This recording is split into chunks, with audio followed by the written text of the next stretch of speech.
Hey, what's up guys? Nick Pell coming to you once again with another TV show review, and it is once again coming from my white room. Now, this week, the show that I'm reviewing for you guys is Sherlock. If you haven't heard of this, it is a BBC show which started out, I believe, in 2010. I will be talking about the first two series of it in Europe, or in England. They're called series, not seasons, so it's not two totally different shows. I'm not going to be any big references to anything. Going on right away, main character Benedict Cumberbatch. He is amazing as Sherlock Holmes. He is probably the best Sherlock Holmes I've ever seen. Puts Robert Downey Jr. to shame, in my opinion. They both do Sherlock Holmes in their own ways, but I think Benedict Cumberbatch, he captures a Sherlock Holmes who is probably the most realistic Sherlock Holmes in terms of how one would think of a super genius detective in the modern world. That is him. His sidekick, John Watson, as portrayed by Martin Freeman, who many people now know from The Hobbit. He plays Bilbo Baggins in that, and he is also a really good John Watson. In this version, John Watson is here. He was in the army as a medic, and he came out of that, met Sherlock Holmes, and joined him on some cases and moved in with him. That is how these two kind of came to be friends, and one of the best duos that I've seen on TV in a very long time. Now, I didn't watch these originally when they came out. I watched them on Netflix over the course of my winter break. So in the last week or so, I've watched the complete series so far. That they're going to make a series 3, which I'm excited about. Essentially, the story is, well, it varies between each episode, but essentially you got Sherlock Holmes, who is this huge genius, but he gets bored really easily. He's kind of a sociopathic genius who is able to solve crimes very, very well. He observes things. He doesn't know things about people. He just is very observant, and that is how he is able to find out so many different things about people. Like, he looks at John Watson for the first time that he sees him, and he zooms in on stuff, and then you see kind of footnotes going across the page, so you can see what this guy is thinking in his head. And he basically knows a good chunk about John Watson before the guy even talks to him.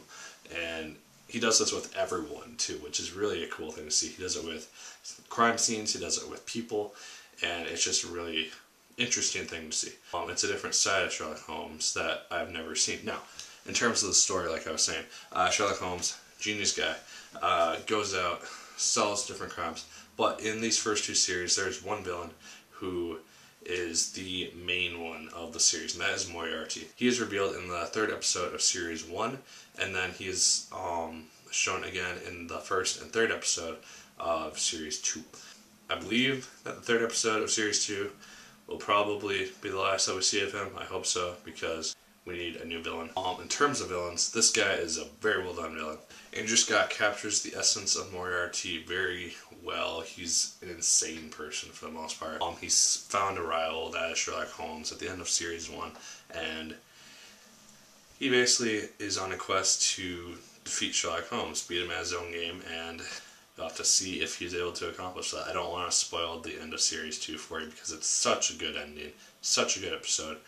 There are side characters in this story as well. There's Mrs. Hudson, who is basically the apartment head person, but she's basically like a mother to Sherlock Holmes and Dr. Watson. And she's a lovable character. There's a scene in series 1, I think, where someone attacks her, and Sherlock just loses it and takes someone out. And that shows just how important she is to him, despite the fact that he will never admit that to anyone.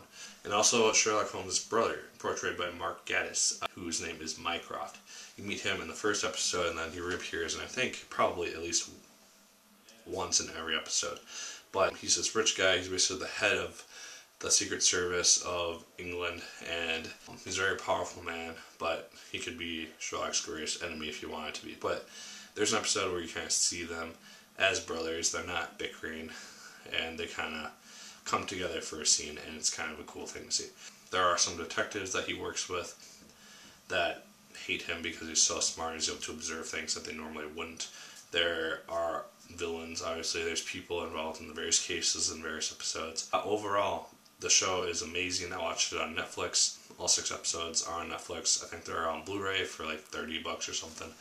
And yeah, if you have not seen Sherlock, I definitely recommend it. It's one of the best shows I've seen in a very long time, and that's saying something from a guy who watches a lot of shows, as you'll see as the year progresses and I do series reviews of other things.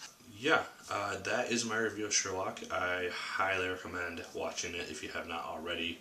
Each episode is about an hour and a half long, so keep that in mind. It's about the length of a movie, but it's definitely worth your time. The time goes fairly quickly too, which was kind of surprising. There's maybe one episode where it's kind of slow and it takes forever to get through, but for the most part, every episode is interesting enough to keep you engaged for the duration of the episode. So, yeah, that is my review. Like, favorite, comment, and subscribe if you so choose. I would appreciate it immensely.